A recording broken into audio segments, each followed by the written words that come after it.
And welcome into this edition of ACAP Today for the week of November 21st, 2022. I'm Jason Parent with the Aroostook County Action Program. On this Thanksgiving week edition of ACAP Today, we're going to be joined by our early care and education professionals, 4 of them to be exact, to talk about the concept of classroom coaching.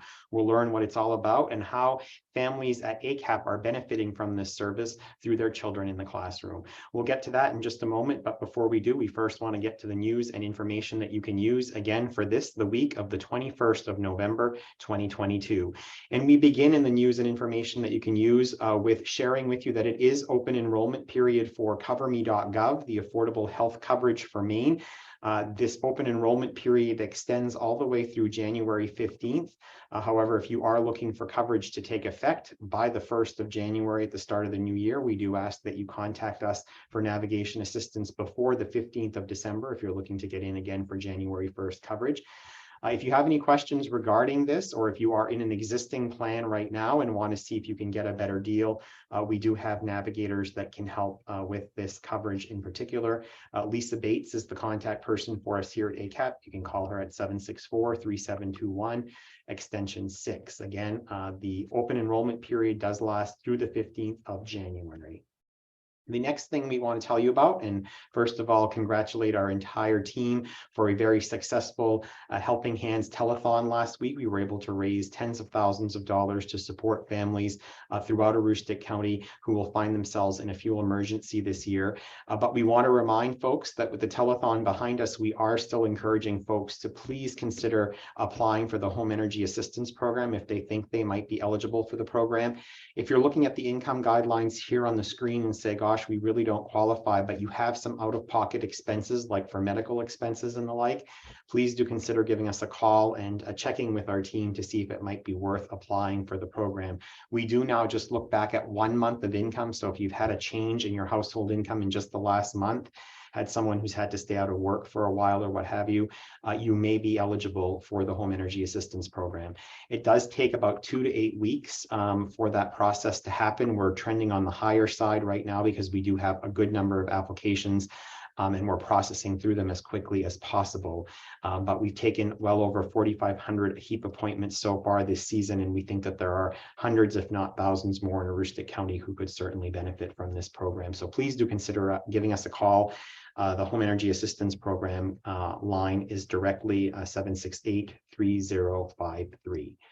We are also sharing with the community, and that's now available on acap-me.org under the news and publications section of our website, our 2022 impact report for our 50th anniversary year, and our coming year's directory of services for 2023. If you would like to see these publications, again, they are available in electronic form on the ACAP website, acap-me.org. We have also now received paper copies, printed copies of these, and you can email us or give us a call here at the agency, and we will gladly get printed copies sent out to you as well.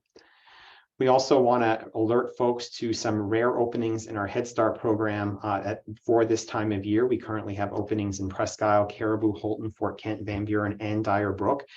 Head Start provides, of course, a comprehensive preschool development program to 3- and 4-year-old income-eligible children, including children with disabilities. These programs support children's growth in a positive learning environment through a variety of services while promoting school readiness. And we're going to talk to, again, 4 early care and education professionals on this edition of ACAP Today and learn a little bit more about one of the components of our early care and education programs, which is classroom coaching. We also want to remind folks that the Community Closet Project that's outside of our customer service center at 771 Main Street in Presque Isle is available to anyone in need 24/7. This time of year, coats, winter coats are especially appreciated. If you would like to donate coats, you can leave them right in the community closet at any time in the day, or if our office is open as it is from 8 to 5 weekdays, we invite you to come on in and leave your donated clothing there, and we will have volunteers put them out in the community closet. It's a great opportunity to give what you can, take what you need. Speaking of giving what you can and taking what you need, food insecurity is also a huge challenge in our community with the cost of everything as it is right now. We are encouraging folks to consider dropping off non-perishable food items, especially those that don't freeze. So cereals and things like that are especially appreciated this time of year. at our 771 Main Street Customer Service Center. There's a community cupboard there. We also have one in inside our Military Street Holton location, and there are various others across Aroostook County that other community groups have picked up in communities from northern to southern Aroostook. However, at this time, if you would like to help in formally sponsoring that, if your family or your business would like to sponsor that and can help us stock it for a month by making sure that it stays stocked with non-perishable food items, or if you'd like to provide us with some funding to support this project so that we can purchase food and ensure that it keeps filled as people need throughout the community, you can contact Kim Garrett-Michaud here at ACAP if you would like to donate to support the community cupboard or want more information. We're also reminding our folks through our prevention team that you can dispose of your unwanted or unused medication at any Aroostook County Police Department at any time. There was just recently a drug take back day. There's one in the fall and one in the spring, but you don't need to wait for that day. You can go into your police department in Aroostook County at any time and drop off at your local station. Medications can also be dropped off at select pharmacies. There's a website there on your screen if you'd like to see where drugs can be left, unused prescription drugs and medications or expired prescription drugs as well. Oops. And with that, we're going to come now to our team of early care and education professionals. I came out of the news a little early on that one, but I wanted to come to you because we've got some really great things to talk about. And we're going to talk about classroom coaching, and I'm going to introduce the members of our team. First, Katie McQuade, who's a coordinator here at the agency. Katie, nice to have you on the program. Tammy Cyr, who's an interim lead in one of our early care and education centers in the central Aroostook area. Tammy, nice to have you on the program. Thank you. Elena Cyr, nice to have you on the program as well, one of the leaders in our early care and education program around curriculum, and we'll get to know a little bit more about your role in just a minute. And Nicole Washburn, who is a classroom teacher for us at our Holton early care and education classroom. Nicole, welcome. I believe this might be your very first time on ACAP Today, so it's great to have you. Tammy, I think you've been on one time during the pandemic.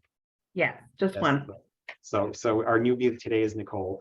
So Katie, let's start with you in terms of explaining to us what the concept of classroom coaching is, because you were really involved in the very early days of getting this established at the agency. Sure. So thanks for having us all on. We're excited to talk about classroom coaching. And I'll kind of start with how it all originated. When Head Start program performance standards were updated in 2016, they added a component to the standards around classroom well, they call it coaching, but it's coaching directed for the staff to help them focus on areas of interest, things that they want to improve on, and overall program needs. So it's really geared towards professional development in a non-punitive manner. So when I get started at ACAP, my role was to be a classroom coach. And so when we were first trying to figure out how we were going to implement this throughout our program, we had adopted a couple different ways of coaching. And eventually we settled on what's called practice-based coaching. And that's what Head Start backs as well. And there's formal training that we go through Head Start's T&TA network. And there's also a variation of practice-based coaching, which is more of a group style coaching where teachers are in some ways mentoring each other, but also providing feedback and also pointers because everybody has lots of experiences. And it's a way to capture some of that great knowledge and content in a group format so they can share that across classrooms and the program. Right now, Elena Cyr, talk about your role here at the agency, what it is that you do, and how the coaching, classroom coaching component rolls into that effort. I'm a child development specialist here for the early care and education program. So the big part of my position is I do child assessment, and the other half of that is the classroom coaching. And as Katie already mentioned, we do individual practice-based coaching, which is a more intensive form of coaching for teachers. And then we do the TLC groups, which is teachers learning and collaborating together, which I facilitate those groups as well. And Tammy Cyr, from your perspective, you've both been a trainee and now are helping others in this journey. Talk about your experience with classroom coaching. For many years, I was a coachee. My coach was Elena, so I got to learn a lot from Elena. I have recently just taken the coaching class and learned all about the assessments and all the ways it's supposed to be completed. I started coaching 3 different classrooms, and I think it's great that I was able to bring my teaching experience back to the new teachers that I started coaching and give them some advice of what I did as a teacher. Yeah, now Nicole, Washburn, you and Tammy are both some of our more experienced teachers here at the agency, some of our more tenured teachers here at the agency, and we're blessed to have you both. What has been your experience in taking on this new level of classroom coaching and the work that you've done, and how you've experienced the difference sort of between the way you used to approach things and the way that you approach things now with this context in mind? Well, I found that it is very helpful to all my colleagues, all my coworkers, and it just gave us, now we can connect with other centers to see how they do things. And it's really been a eye opener, and it's really was a great experience. It's a great experience. Really, it's really helped a lot with for our kiddos and our families. Talk about how you see that benefit happening directly in your classroom and with the children and the families as a result of what you're learning through this model. I find that I'm sorry, I'm a little nervous. It's really like, even for my ed techs and stuff too, it's really had opened up a great world to all of us. Like, it helps for, like, if we have an issue in the classroom, we can go to Elena and say, we need to work on this. And she guides us through it and gives us suggestions. So it's really has helped us a lot in our classroom, especially if there's a need for a certain child. Now, Katie, where you work across Aroostook County and touch base with all of our programs region-wide, are you seeing how what's happening, for example, in Nicole's classroom or in that center that Nicole is in, and are you seeing how that's benefiting folks across Aroostook County from Fort Kent down to Dyer Brook? Yeah, I can give an example. I know it's hard to be put on the spot, Nikki. One thing that has been a challenge, and it could be pandemic related, we really don't know, is social emotional skills in young children. They've had limited experiences, and so they get put into a setting with lots of other children, and sometimes they haven't necessarily developed all of those social skills yet. And challenging behaviors can come to the surface with some kiddos. And these challenging behaviors, sometimes teachers feel very alone in, how do I deal with this? This isn't working. What else can I do? Why is this, it feels like it's just them. But I know in the past, Elena did a focus session around challenging behaviors and specific practices that we use within our classroom, so that teachers could have conversation and say, oh yes, no, I'm experiencing this too. And it provides some camaraderie, like, okay, so I'm not alone in this. Now, this is something that I've tried, and they can give that feedback to somebody, like Nikki's down in Holton. I know that we have a group that is spread out across the county, what that Elena brings together virtually.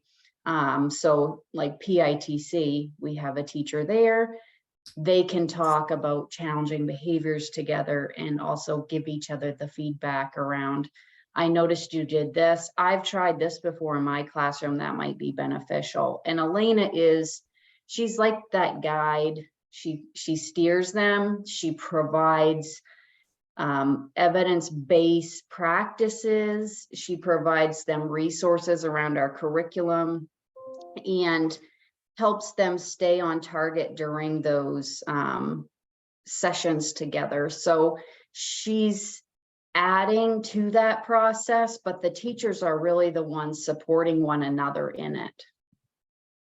And as you've seen that, Elena, as Katie mentioned, have you seen changes in some of the things that the coaches, the classroom coaches have been working on with children and communicating to each other about, as it relates to the difference between before the pandemic and now on this side of the pandemic? Absolutely. We are seeing a lot more happening in the social emotional realm of things. Because as Katie mentioned, a lot of the kids that we're seeing, I mean, they were home during the pandemic, and social and peer interaction was very minimal during the pandemic. So with our older Head Start students, it's a matter of reteaching those skills. And with our earlier Head Start students, some of them are COVID babies. They haven't even had peer interactions and social interactions. So they're learning it for the first time. And with coaching, it's always, the strive is to meet the teacher where they're at. So prior to COVID, coaching was focused a lot on the early learning framework and teaching practices. During COVID, that really took a turn to really manage just emotions of students, emotions of teachers, and really just getting them through that period that was such a struggle. Now, Tammy, we've talked about on this program before the concept of family coaching, which we do here at ACAP. Can you help maybe folks that are listening out there maybe understand the difference between the concept that we're talking about in this program, the classroom coaching, and family coaching, and how if at all those two interact? Classroom coaching is a group of teachers that get together for like the TLC groups, and they discuss different avenues to go in the classroom. If they're struggling with one aspect, the other teachers will support them and give them ideas. The center, or the coachee and the coach themselves, if it's just an individual coachee, they come up with different strategies, but for the classroom, but those strategies can also be taken over into the home. So that family coach could also get involved with that family and come up with different ideas that they could use also at home for strategies for the child if needed. So it's very well connected, and it all supports the entire unit, the family, the children. It could be very well connected, yes. Great.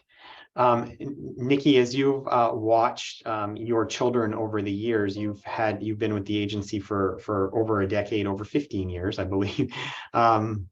So talk about what you've seen in the change in the children as you've developed this practice, and over time, what you've seen in children that have come through your classroom over the years, and what some of the needs have been, and how classroom coaching has helped meet those needs.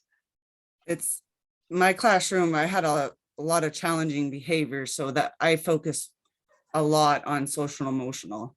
That's my goal for my kids, and I've seen that, like teaching that, and eventually you could see them catching on about how to express their emotions. So it's really, this TLC training is different from what we had before, and I enjoy it because we get to see the other teachers from other centers, and it helps we get to give feedback from them. So my kids have really, over the years, it's been a lot, but yeah, I mean, you can see the growth in them. Indeed. Katie, as you hear, your team members here at various levels in the organization, and Nicole in particular is a classroom teacher, and Tammy, who recently was a classroom teacher. What are your thoughts about what this classroom coaching concept that we have here at ACAP is providing to our early care and education professionals? So we talked a lot about it. It provides, evidence-based strategies. It gives them lots of resources that are funneled through that coach. It connects them. But honestly, I think one of the major benefits of this is the teacher has a moment to just have conversation about their teaching practices in a way that they're not being monitored. They're not going to get graded on it. A lot of it is very teacher-centered and driven. They fill out a needs assessment, and that helps them feel like, okay, my voice is being heard here. These are some of the things I'm interested in. Yes, I know I have to work on XYZ. However, these are some things that I really have a big interest in, and I'd like to focus more of my attention there. So I think classroom coaching allows that teacher to have a vested interest and a voice in that piece of professional development. And it's a support that wasn't there previously in such a structured format.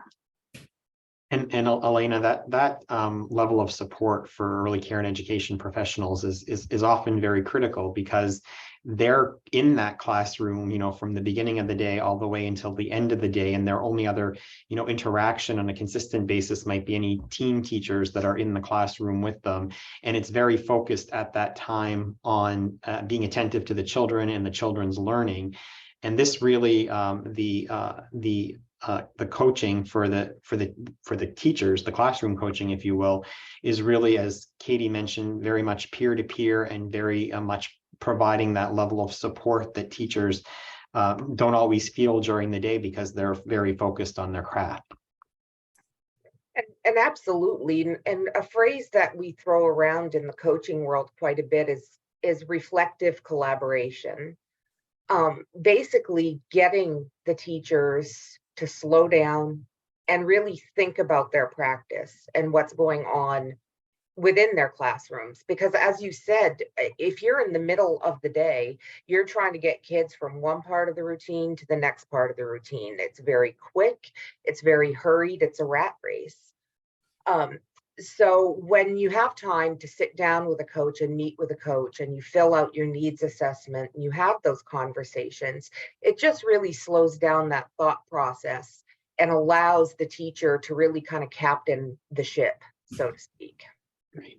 Let's get final thoughts from each of you. Tammy, Cyr, I'll begin with you, and then we'll go to you, Nicole, Katie, and then let Elena have the last word. So Tammy, what haven't we talked about, or what other things that you wanted to make sure we understood about the classroom coaching?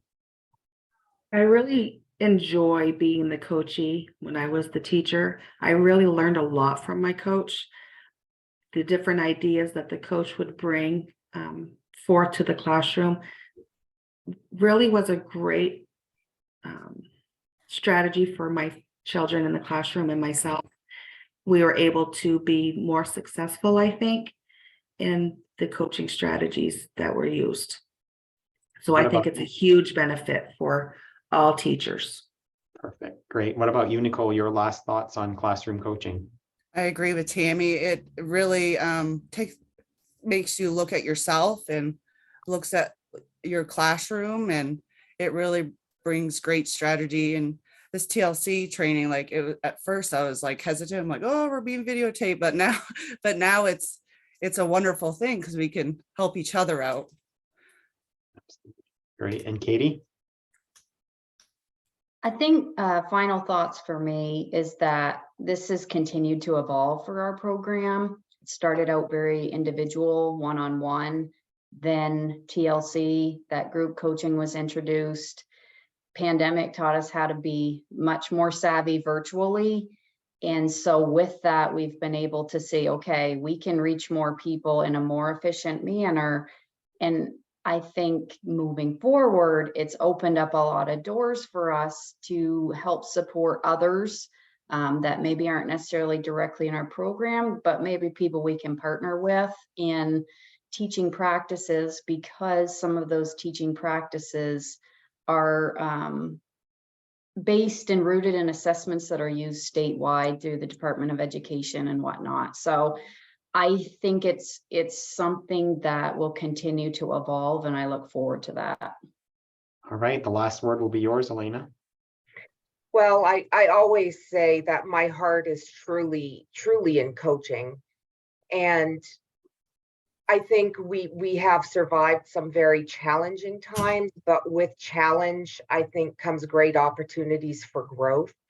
And I think as coaches, we are in the perfect place to really encourage that growth and guide that growth. Excellent. All right. Well, thank you so much to the four of you for discussing this concept of classroom coaching. It's something that we don't often get to talk about publicly, but it's great work that you guys are doing within the classroom to support one another, to support what happens in the classrooms, and ultimately, obviously, to support the children and families that we serve across Aroostook County. So some very important work happening, especially to make you all feel supported as professionals in early care and education, because as we pointed out, it's often very focused on what's happening in the classroom at that very moment, and the opportunity for you to have that reflective moment with one another, and the opportunity to sort of step back and improve your own practices is great. So thank you again. Before we leave the rest of you today, we want to first share with you our photo of the week. And as we've been doing throughout this anniversary, 50th anniversary year for ACAP, we do a throwback snapshot of the week. This year, we're going in the time machine back to 1993. And our housing team that was doing a weatherization project is captured here in this photo, doing blown-in insulation in the attic of a home here in Aroostook County. That's one of the many services that we offer here at Aroostook County Action Program, and one that our weatherization team is proud to do across the region to help people stay warm and safe in their homes each and every winter. We thank our weatherization team, and again, we thank our guests from Early Care and Education this week. We'll be back next week with a brand new edition of ACAP Today as we head into the beginning of December. Have a great week, everyone. All right, thank you.